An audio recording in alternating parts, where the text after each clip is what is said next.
Hello everyone, welcome back to our channel তিন বাদরের দল। তো এখানে আমরা হাট থেকে আজ কি সবজি কিনে নিলাম তোমাদের দেখাই। তোমরা দেখতেই পাচ্ছ এখানে কত ধরনের সবজি রয়েছে, বিনস, টমেটো, কলা, আরও কত ধরনের সবজি। তো আজ কিন্তু সবজি দিয়ে কোনো রান্না হবে না, আজ তাল দিয়ে তালের বড়া পিঠে করা হবে, যেটা তালের পিঠে বা তালের বড়া নামে পরিচিত। তো তারপরে এখানে রয়েছে শসা, একটা বাঁধাকপি, একটা ওল।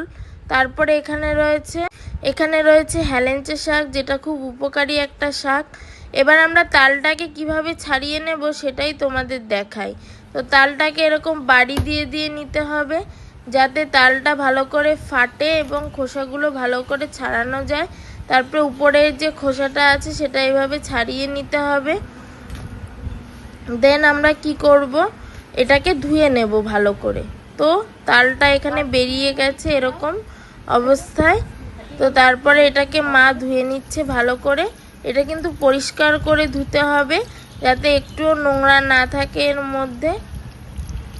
তো অনেকক্ষণ ধরে ধোয়ার পর এটাকে খোসা ছাড়ানোর পালা। তো একটা পাত্রে তাল নিয়ে নিলাম, দেন এটার খোসা ছাড়ানো হচ্ছে।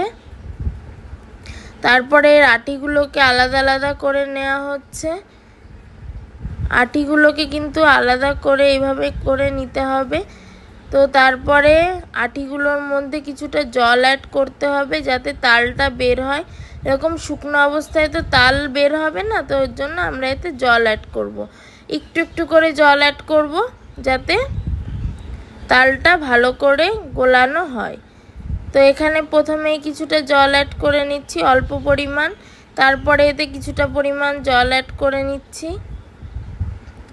এভাবে করে তালটাকে অনেকক্ষণ ধরে ছাড়ানোর পর এটা কিন্তু ঠিক এরকম একটা টেক্সচার তৈরি হবে, তোমাদের দেখাই।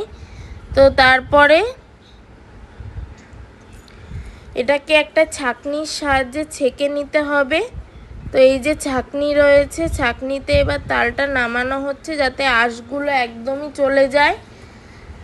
তো তালটা ঠিক এরকম হয়েছিল, এতটা তাল হয়েছিল, অনেকটা পরিমাণ। এবার এটাকে ময়দা চালা হচ্ছে এখানে।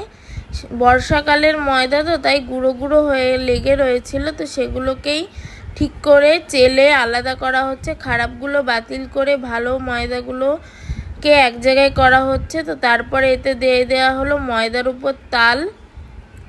তারপরে দিয়ে দেওয়া হবে কিছুটা পরিমাণ চিনি। আমরা এখানে লাল চিনি ব্যবহার করেছি, তোমরা কিন্তু সাদা চিনিও ব্যবহার করতে পারো, কোনো অসুবিধা নেই। আমরা লাল চিনিটা খাই কারণ এতে ক্ষতিটা কম, ওর জন্য আমরা লাল চিনিটা ইউজ করছি এখানে।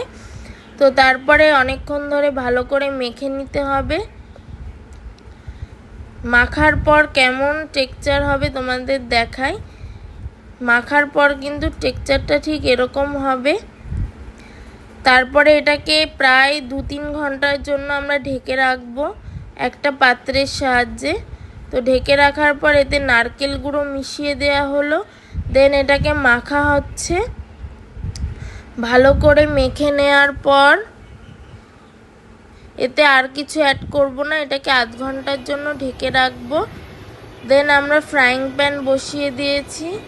তারপরে এটা গরম হওয়ার পর এতে তেল ঢেলে নেব। তো এটা গরম হয়ে গেছে, এতে তেল ঢেলে নিয়েছি। আর এখানে এবার একটা একটা করে বড়া এখানে ছেড়ে দেওয়া হচ্ছে। তোমরা দেখতেই পাচ্ছ বড়াগুলো কত সুন্দরভাবে ছাড়া হচ্ছে। বড়াগুলো কিন্তু ফুলকো ফুলকো ভাবে ফুলে উঠেছে, তোমাদের একটু দেখাই। এই দেখো আমি ওঠাচ্ছি বড়াগুলো, কেমন ফুলকো ফুলকো ভাবে ভাজা হচ্ছে, তোমরা একটু দেখো। খুব সফট কিন্তু হয়েছিল বড়াগুলো বা পিঠেগুলো, তোমরা যাই বলো না কেন। তো এবার এগুলোকে উঠিয়ে নেওয়া হচ্ছে একটা পাত্রে, সেটা হচ্ছে একটা হাঁড়িতে উঠিয়ে নেওয়া হচ্ছে। তোমাদের একটু আমি হাতের সাহায্যে দেখাই যে এটা কতটা সফট।